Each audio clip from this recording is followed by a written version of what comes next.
Coming up on today's episode of Airborne-Unlimited, CubCrafters scores its 1,000th delivery. Minnesota Skyhawk tests thin ice on Upper Red Lake. EAA's AeroEducate hits 40,000 users.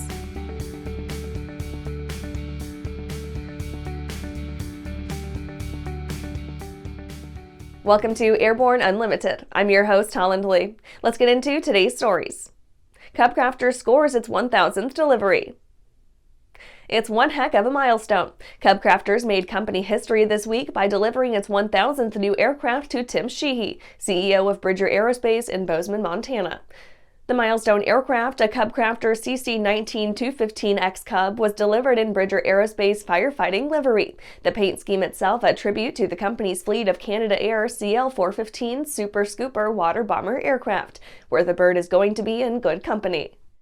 Sheehy founded Bridger Aerospace in 2014 and has since done everything from sweeping floors to leading the company as CEO. From 2008 until 2014, Mr. Sheehy served as a Navy SEAL officer and team leader. An active pilot with Bridger's Aerotech and Super Scooper fleets, Mr. Sheehy is also a rancher and father to 4 young pilots in training. The CC19-215 XCub is CubCrafters' flagship aircraft.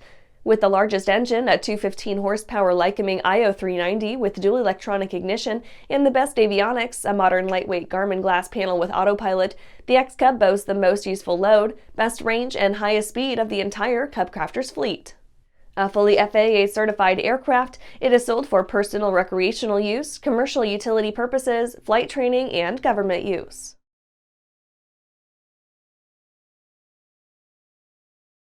Coming up after the break, ANN wishes our readers, listeners, and viewers a very happy holiday.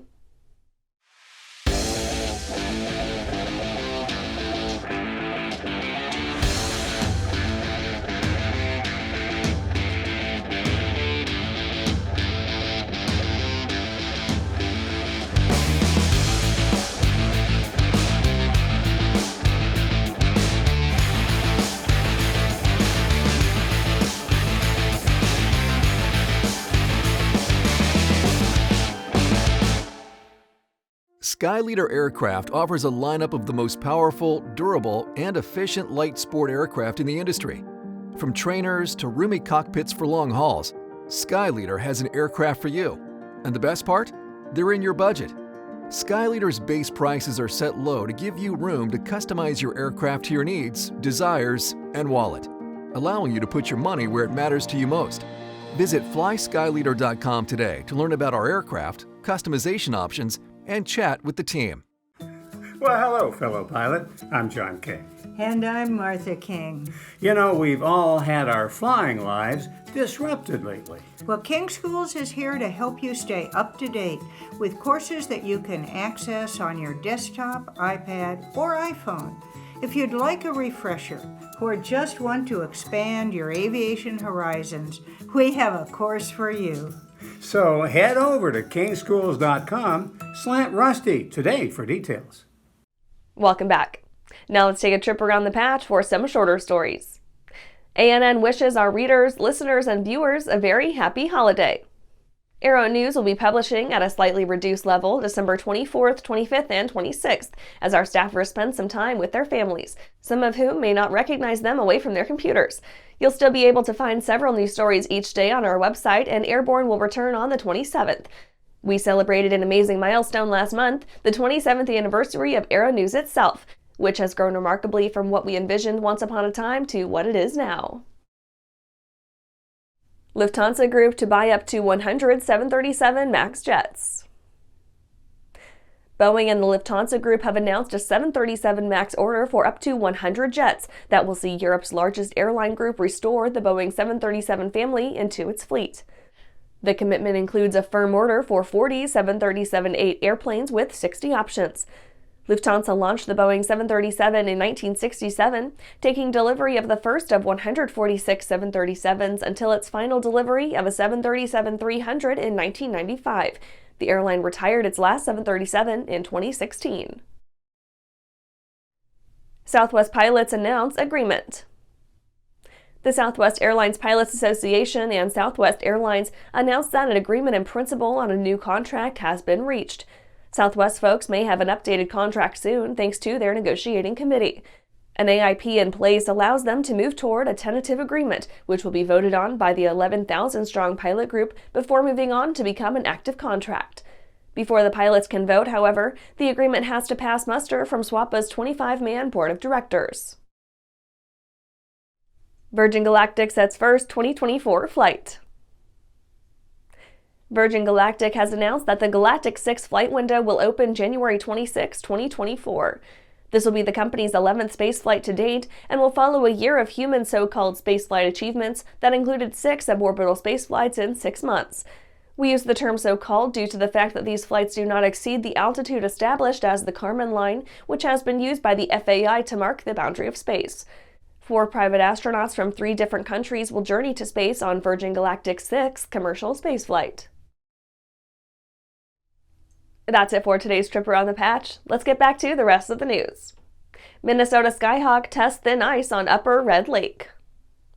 A Cessna 172 attempting a landing on Upper Red Lake broke through the ice, apparently taking the pilots by surprise on their intended ice fishing adventure. The quasi-crash landing happened around 9:30 when the Grand Rapids aircraft touched down on the lake's 1 to 2 inches of ice. That wasn't enough to support it, unsurprisingly, though the pilot had assumed the landing zone could support the Skyhawk's weight after a flyover. Perhaps it may have had the aircraft come to a stop exactly where intended, but the lack of powdery snow reduced the amount of deceleration available. It landed longer than intended, straying onto the thinner ice and dropping the Cessna into shallow, frozen waters. Luckily for the occupants, Beltrami County boat and water deputies were near the scene to help with a speedy rescue, pulling the fishermen out of the aircraft. This year's unseasonably warm December seems to be getting the better of visitors to the lake, keeping the deputies busy as they save people from the ice. Locals note that the rescue comes only days after 35 people had to be rescued when an ice floe broke loose from the shores of Upper Red Lake. And after these messages, EAA's AeroEducate hits 40,000 users. Flying is my entire life. It's all that I've ever known. I've relied on Hartzell propellers since about 1995.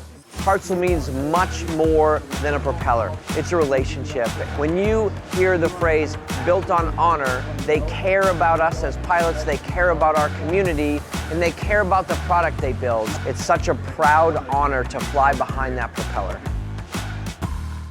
Coming to Sun and Fun's 50th fly-in celebration, Trace Atkins for an opening day concert. Tug of war since I was a kid between Jesus and John. Don't miss Trace Atkins with special guest Sarah Evans. Ponytail girl grown up to be a woman, now she's gone in a blink of an eye. Get your tickets now and be a part of the kickoff celebration for Sun and Fun's 50th fly-in. Go to flysnf.org. Welcome back. EAA's AeroEducate hits 40,000 users. The Experimental Aircraft Association's AeroEducate program has passed the 40,000 registered user mark, an increase of more than 3,000 since the same time last year. The online portal, quote, engages youth, parents, and teachers in the world of flight, end quote, offering educators and parents a suite of aeronautical teaching adjuncts to bring the real world into the classroom. The user base contains more than 35,000 current student users, ranging from 5 to 18 years of age. The AeroEducate database sports more than 31,000 different activities, spanning 5 discrete career areas.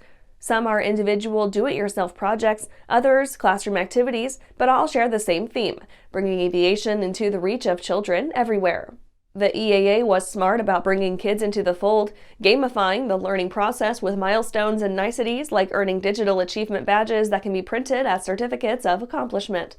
The program offers 22 digital badges across 4 learning levels, each one representing a different section of the aeronautical world. More are on the way, hopefully showing up not long after AeroEducate hits 50,000 users. And that's our show for today. You can catch episodes of Airborne on YouTube, Roku, or Fire TV. Just search for Aero-News or Airborne, and don't forget to follow us on social media. Thanks for watching!